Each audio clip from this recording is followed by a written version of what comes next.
Greetings, Brother Edison. How are you?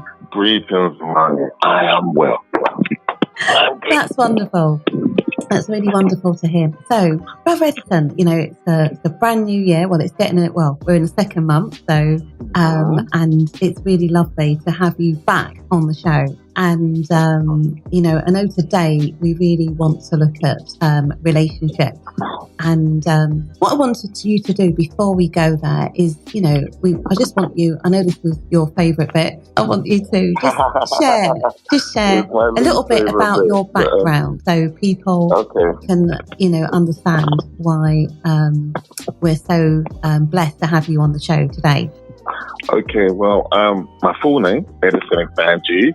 I run a course called Know Thyself in central London, where we deal with what we call African spirituality. Really, it's African philosophy and helping people to understand how their mind works through the connection of their ancestors. So we literally show people how to have a better dialogue with that inner voice that they have within their mind and how they can use that to guide them, help them, and basically heal themselves in due course.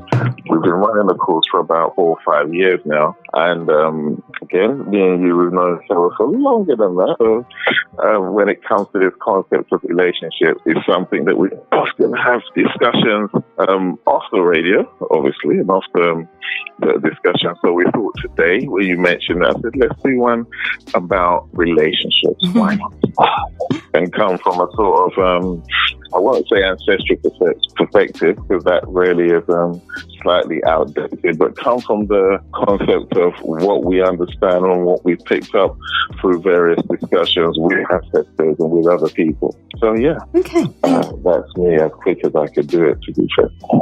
Okay. So, Brother Edison, what I'd like is just to go back to basics. What would you, in your opinion, what would you say a relationship between, two people, obviously we can use the word romance, we can use the word, two people who have, more sort of sexual desire towards each other, whatever way we want to put it. But what would you say, what would you say is the purpose of a relationship? Well, relationship, in that it has the word ship. Exactly. And relate, yeah? Mm-hmm. It's a mode of transport. Right. As two people meet up at a certain phase in their life, and they work together to get through that phase in their life. Mm-hmm. Whatever age they meet up, whatever the difference in time or what have you, they have to be mentally compatible and be able to, put aside their past as best as they can and sort of create a new union that enables them to move as far as they can in that purpose. The sad thing is, it's like any ship, if there's an imbalance, as it's too heavy on one side, as in one person's carrying too much of their past, it can destabilize the ship and eventually the ship topple over, which is more the case nowadays, unfortunately. Relationships for me is where two people genuinely come together with the actual idea of moving forward in themselves, knowing that they have someone by their side who can basically enable them to grow without challenging them. And in the same breath, both of them, if they can come together mentally, financially, spiritually, move forward as a couple in that respect as well. Obviously, the original intent was to bring little ones to this world, but that's not necessarily, you're going to do that with everyone you meet or every relationship you're in. Some people are healing, and then some people are teachers, positive and negative, unfortunately. Or fortunately, depending how you put it.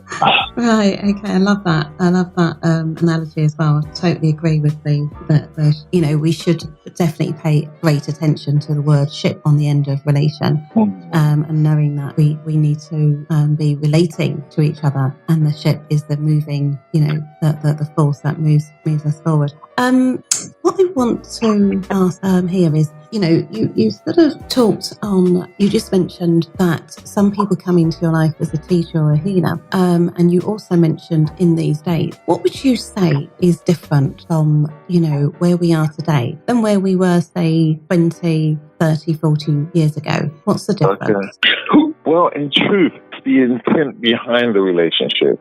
Back then, it was more of a coming together to move forward. I would say a survival mode, but that sounds a little harsh. But people knew that they needed to join together to move forward. As we say back then, the men were, sort of expected to go out to work, and the woman was expected to be at home and basically, keep the home. There was no crime or shame in being a homemaker. But nowadays, that sort of dynamic has changed. And good or bad, don't know. I suppose the jury will have to decide on that. But essentially, you're in a position now where women don't need men to go out and bring home the bacon anymore, bring back anything. Because I know there's a load of vegans out there. So women don't need the men to come and take care of them. They can financially look after themselves. So what they expect from a relationship has changed as well. It's no longer that he's going to come and tell them what to do, how to behave, all that kind of thing, because they can look after themselves. If they need anything, they can make a phone call and it will be there. So men in that dynamic, when they're coming together, it's more on, I like you, you like me. Can we sort of join together and create some new stories? It's not as straightforward. I feel that, how do you say, what's the saying, with responsibilities comes more issues. The fact that everyone now has more responsibilities through work, through other sort of commitments, and also people have, how does one say, you live in a society, not necessarily going to blame social media, but where no one has a clear direction of what they're supposed to do in their gender roles anymore. If you're trying to define what a woman is trying to do, it's pretty difficult.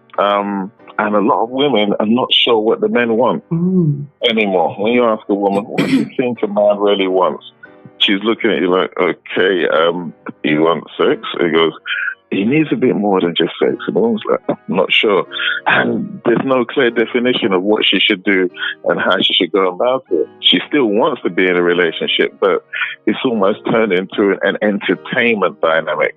How are you going to entertain me today? And both of them are looking at it from almost an entertainment direction, which I suppose lasts as long as the show that they have. As long as they can keep entertaining each other, then the relationship lasts. When that sort of fizzles out and they both run out of things to say or do, then sometimes the relationship goes with that as well. So if they don't come together on the same basis, and maybe that's why they don't last as long, without one of the two feeling like they've been over-compromised in order to maintain that relationship.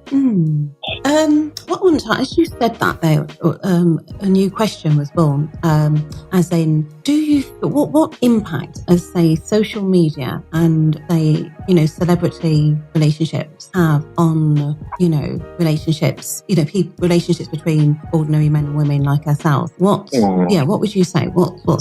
Is there any impact?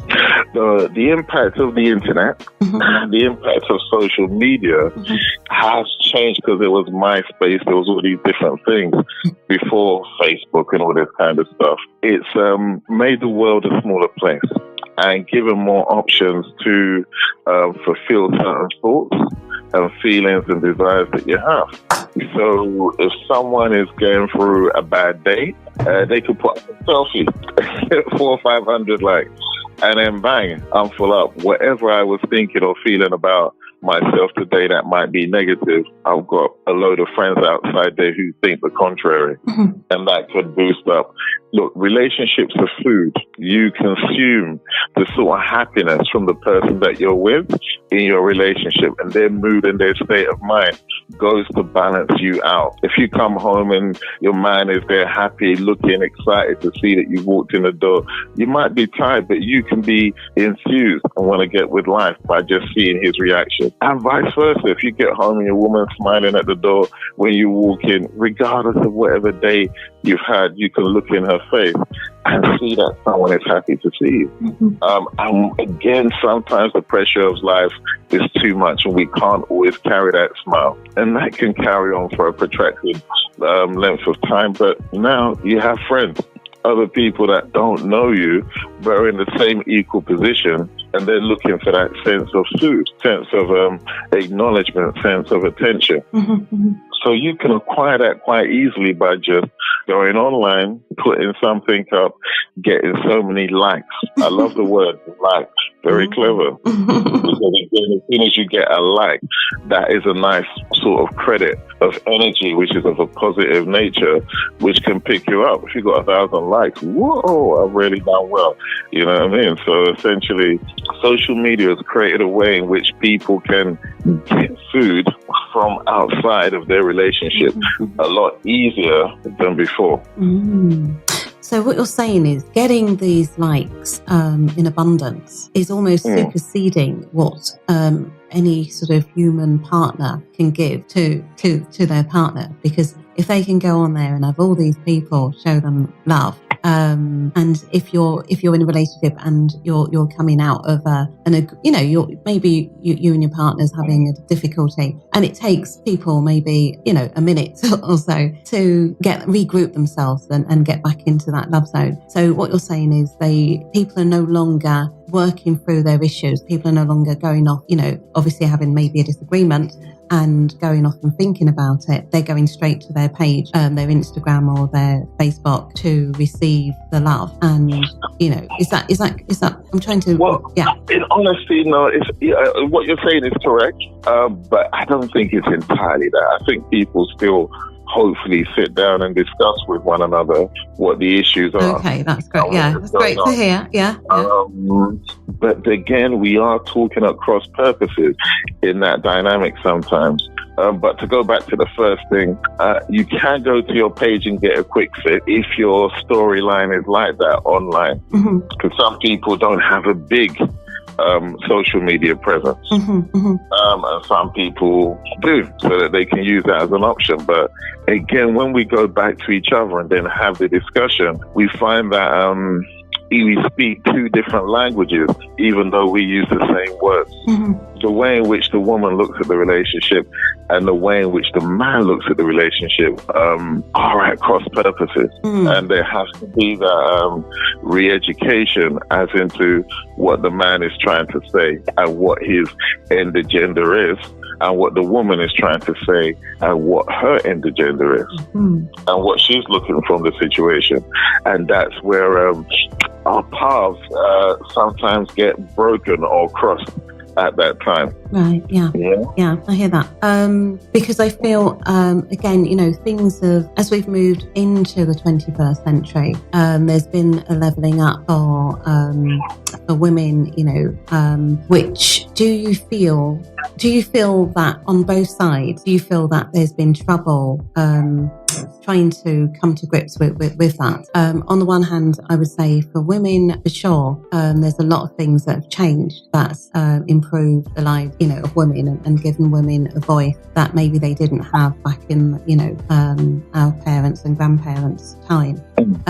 But would you say that that has kind of caused men a lot of issues in the sense that, women have changed and women, require more than maybe, or not so much more, but different things than, say, back in the day?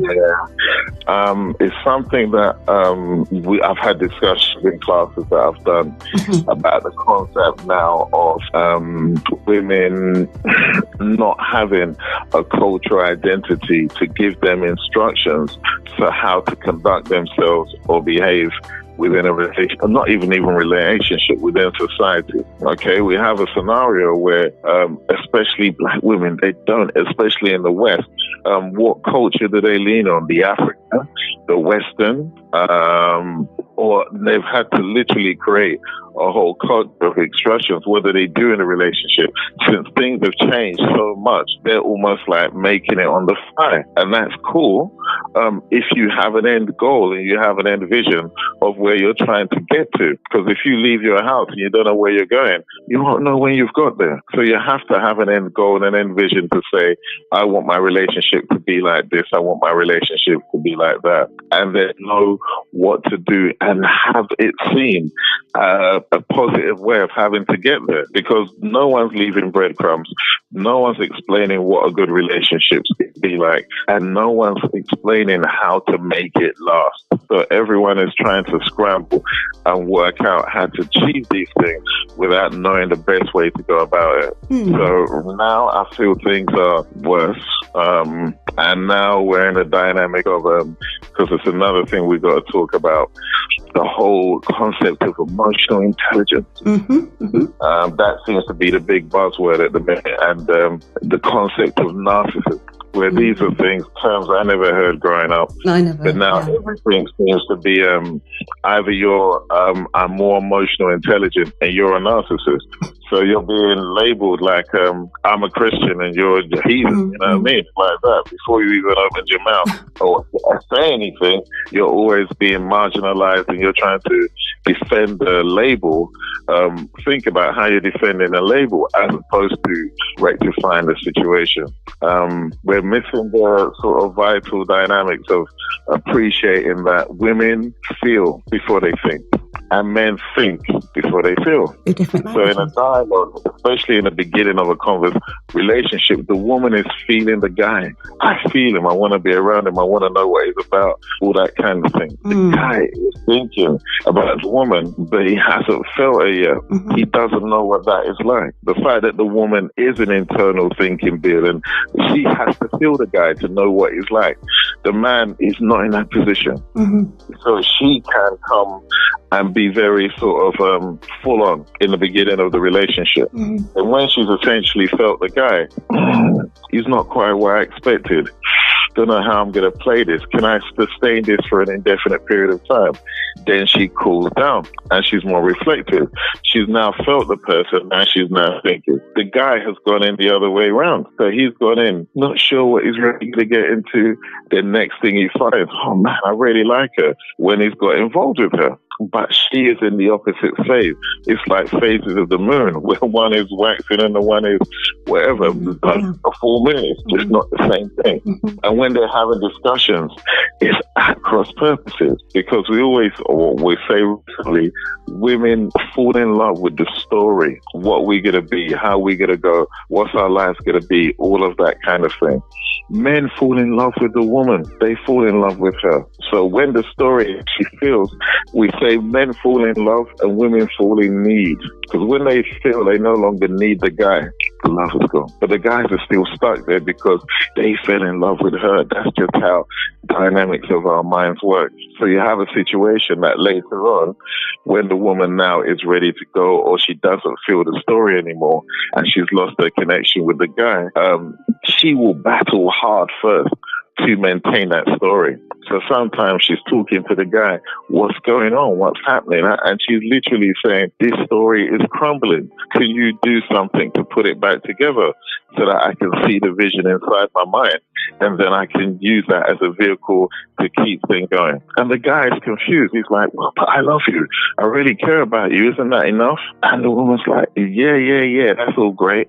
But my story is crumbling. So as my story crumbles, I will eventually fall out of love with you or fall out of need for you. So we're in that situation with so many options, so many different realities, so many different media outlets giving so many different concepts, that people's stories are huge. And the man's story is still simple. He just likes her. He's just into her. How she is, who she appears, how she conducts herself, who he thinks that she is.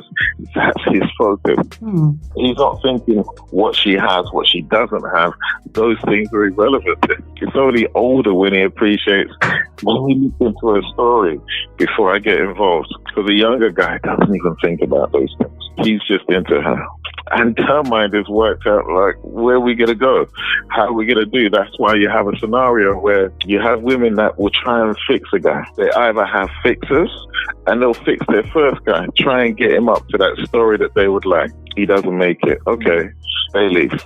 Try and fix the second guy up to the story that they would like. He doesn't make it. Not so good. Okay. She's not going to try a third time. And then the situation and the dynamic changes. She might get a guy who's a repairer who wants to fix her or try and fix her into the perfect woman that he would like. That's okay for a bit, but she might not be ready to face those aspects of herself right now. So we're literally in this pattern of, are you being fixed? Are you being repaired? Are you being fixed? Are you being repaired? We can't just get to the point where can we just get together, do our work, and then move forward. There seems to be that to and fro, and people battling with their past that is now dictating their future and present.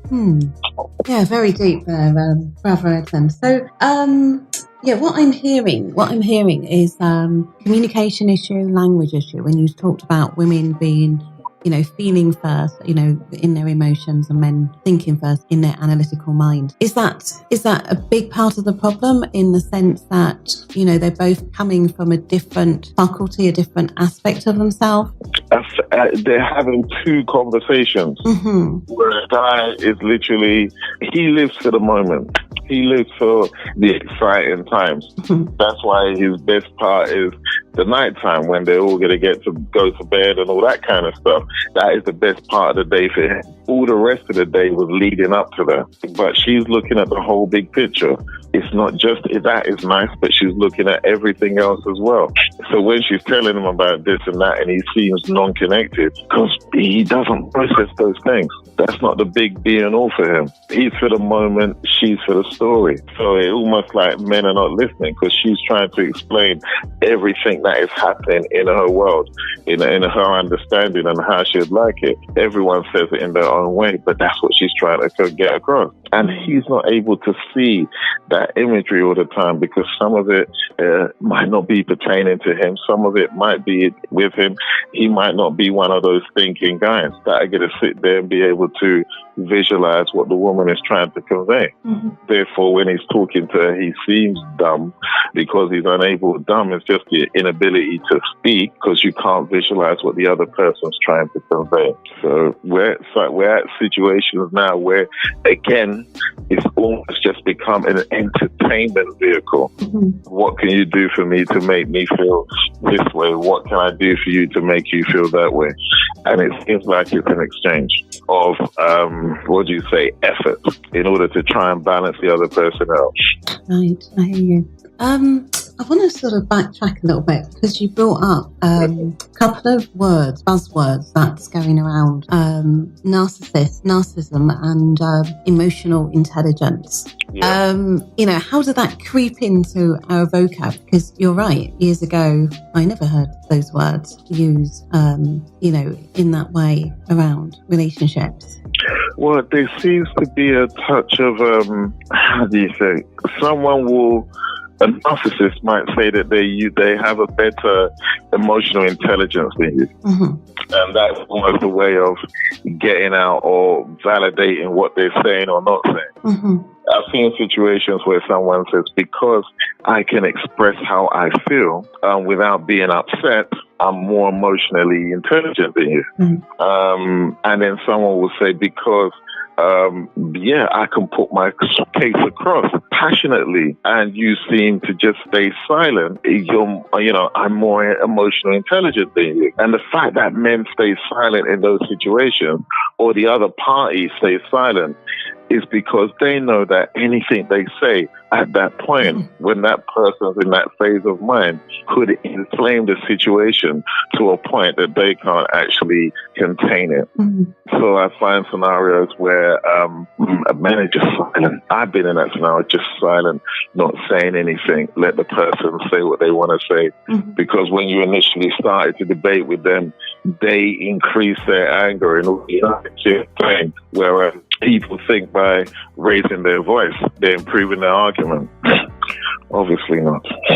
But that's where people are. So whenever someone is trying to debate with you and they seem to be getting more agitated and they're shouting even though they're next to each other, so it's not a case that they can't hear the person, is that they're not on the same visual mental page as each other.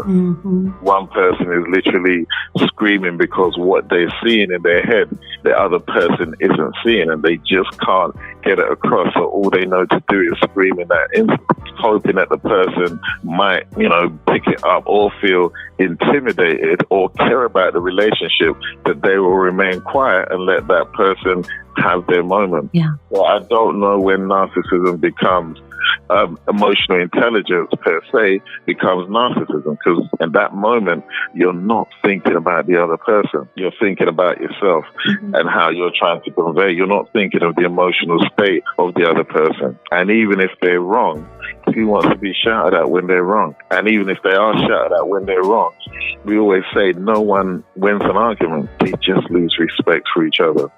Yeah, I hear you there. Yeah, so if what people perceive as emotional intelligence isn't enabling them to actually have a better relationship that both of them can appreciate, because you always got to think of, put yourself in the other person's shoes when you're about to speak to them. And some people say, I'm frustrated, I can't say it, I'm so fed up, I've held my tongue, and now I've got to let it out. It's cool. Let it out if you feel that you know how to repair the damage that you create afterwards. If you burn a place down, don't expect it to be the same when you finish. And the reason why some people stay quiet is because, like I say, if they are still in love with the story or in love with the person, they know that certain words and certain things will not be forgiven. And they know if the situation escalates to a certain point, they won't look at the person in the same way. So the whole effort of trying to achieve a better understanding actually damaged the relationship. What I want to... Oh, sorry. Carry on. No, I was just going to say, because we're down to like our last 20 minutes or so, I just wanted to ask about young people. What...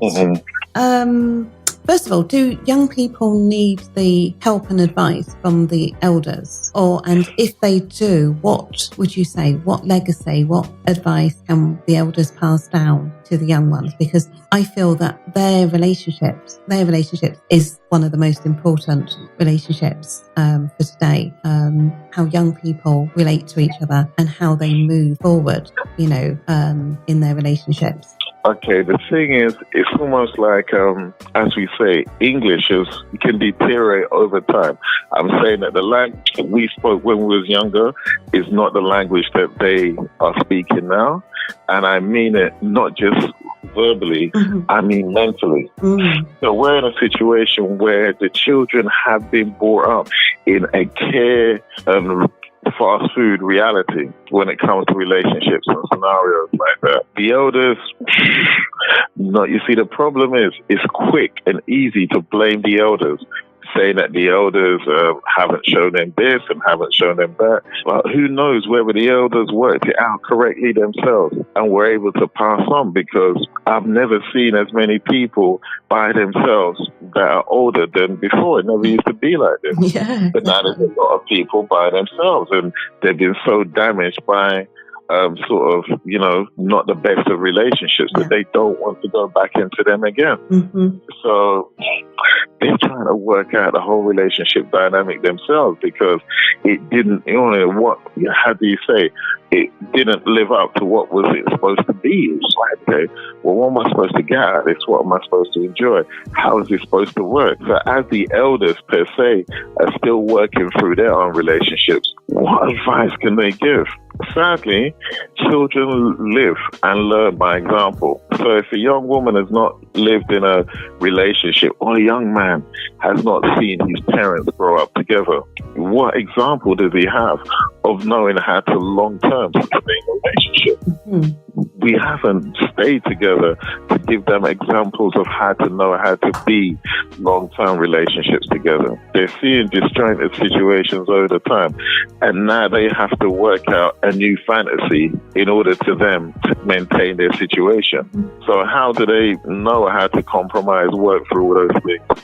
if they've never seen their elders do it. And it's not their elders' fault. Like I said, this whole revolution of making everyone independent was deliberately created as a way of dividing and breaking up families. This is something which has consciously been done by those people that obviously didn't want us to form a strong unit so that we can see and attack them. So the program of how that whole system is supposed to run has been broken down a long time ago. So now we're in a situation where we're not setting no examples for the youngsters to follow. A couple of words won't sustain them for weeks or years or months in relationships. They now, unfortunately, have to find a new pattern and a new reason to keep themselves together. It's easy to just have children. That's easy. Have a child and then essentially, yes, the child will keep us together and the growing up of this child will keep us together. But people are getting, these things are becoming more and more disposable. They have a child, yes. Does that mean they're going to stay with a person? No, because they're still looking at the world through the eyes of entertainment. Yeah, they're still looking at it. Oh yeah, you know, he was cute, he's this, he's that. This is as far as they've thought about the situation. And don't be hard. That's how we all used to think back in the day. But over time, I say you have to live a life to know how to live a life. So you know that that situation isn't enough to maintain a long-term, stable relationship. And nowadays, you're looking around for those long-term, stable relationships. And it's harder to find. We're going to have to find a new definition of why and how we're all going to keep together. And that's elders and youngins. We're all in that boat right now. A new definition of what the cultural identity has to be created, and not one based on some ego dynamic. Women have got to return back to how it used to be. Things have changed. So we have to find a new pattern, how to incorporate all the different changes and get to that situation where we are two people in a phase of time on a ship traveling to our better selves. Yeah, I agree with that. Brother Edison, can you just give details of how people may contact you? Because I know you have, first of all, you've got your classes that you do, but you also have a thriving, spiritual counselling business and products as well, and a website. Can you tell people how they can get in touch with you? Okay, well, if you're on Facebook, that's easy. Obviously, you just look for my name, Edison Agbandje, or leave a message on Ancestral Essence page on Facebook. We are about to bring an online course, which is effectively a recording of the courses that we've done. It seems the easiest way because I was trying to create an online course, but the timing and everything of different places around the world creates a nightmare. I don't need people waking up 6 a.m. or what have you just to do a course. That will become unsustainable over a period of time. So we're going to make it available in the next month or so, where everyone can basically purchase the course, class at a time. The classes, because we were doing two classes at that time, they're about 3 hours per class, but there's two where you can get a full scope of the subjects that we're trying to do, where we're covering ancestral connection, the importance of ancestors, how to do baths to clear up your energy, how to clear up your home, the concept of illness and disease and stuff like that, and the whole sexual thing. We do a thing on the sexual transference of energy and that whole dynamic of relationships. We talk about programs, how essentially we're basically living in a massive storyline that we didn't design, we didn't create. We're in a situation where we've got this artificial destiny thing. I didn't come here to be a footballer or a boxer or what have you. These are things that you just picked up along the way, but we actually believe our life path is to do all these different things because we've been so seduced by the story and we don't appreciate it's just a well-created program. Same with the religious thing. So we do all of that as well, talk about past lives and all that kind of thing, and then basically towards the end teach you how to speak your original body language. Because the problem that we don't appreciate is that we're speaking a foreign tongue in our own heads. That will make sense down the road. You're not thinking in your own language, you're not speaking in your own language, and ultimately your body, your mind has to translate the English into the language which your body moves with. You know, our organs can't have the same name. If you have your heart will not respond to the word heart because that's not its name. It will have its own original name. So we let you know how to find out your own name of your own heart. So when you call that organ, you'll feel it vibrate in a way because you actually called it. So we challenge the perceptions of what everyone conventionally thinks and try to put you back in the place where you're in control of your mind and in control of your story. We don't deal in any religion. We don't deal in any deities. You don't call on anything other than what already exists within you. So it's really just enhancing your power. So yes, you can actually contact us on our website, ancestralessence.com. When the time comes, I'm sure me and you, Imani, will do another talk about the online course and what that's going to entail and how people can go through all of that. We also do some oils where essentially you have about 3 or 4, and they're all designed on the whole concept of one, protection oil to clear your mind. Effectively, the thing that we suffer most with is our own internal attacks from voices within our mind, putting us down, making us feel less. The oil was designed with knowing how those things come into your mind and basically, you know, shutting them down so that your mind is a lot clearer and you can actually function a lot better within yourself. We have one we call space clearing, and the design of the space clearing is, I know it sounds a bit simple, but effectively all of us are every day picking up energies where we're going to and fro. And these energies, because we're electrical beings, are attaching to us magnetically, coming in our house, coming in our home. And then essentially when you're going to bed, carrying all that energy inside your bed. So often, and even our own thoughts are basically then literally, as we are energy, magnetizing our bed with those thoughts and feelings. So we could have a great day, come back in our bed, we're in a headache again because the day before you left that energy in your bed. So the oil effectively is to help you wash the energy out of your clothing and literally try and put at bay some of the frequencies that you bring into your own home. We have the dragon's blood, which is really designed for people that have aches and pains based on, best way to say, energy transference from different things. The most common place people have pains, lower back, and in the center of their back. These are places where if energy from other people want to enter or attack you, they come via those portals. Center of your back, top of your head, your feet.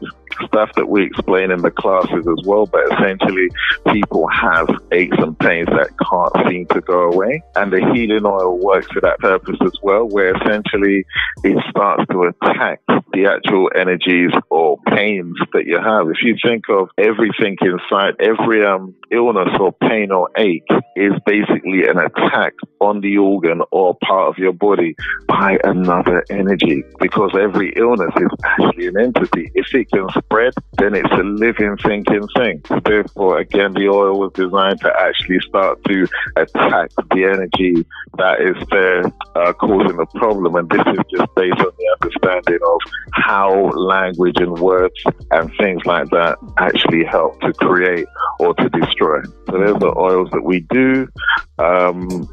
We do readings where they're really discussions and we connect with your ancestors, and then all 3 of us have a discussion as to how we're going to go ahead and try and help you with a dilemma that you're in. There's a saying that we say, are you spiritually sick or are you physically sick?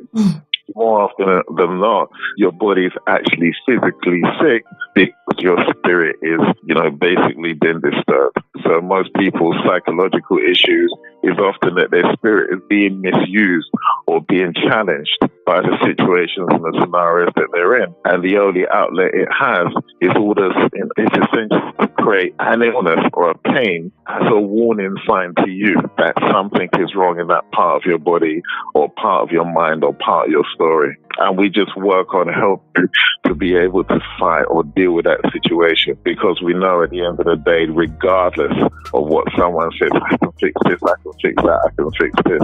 You can buy anything, but the maintenance is the hard work. So we try and teach you how to maintain the scenario by giving you the understanding of trying to help yourself.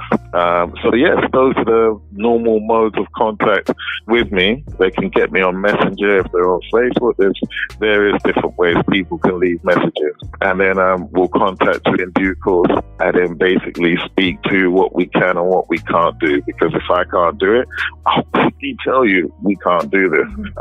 This is in a scenario where we're working on ego, we're working on reality.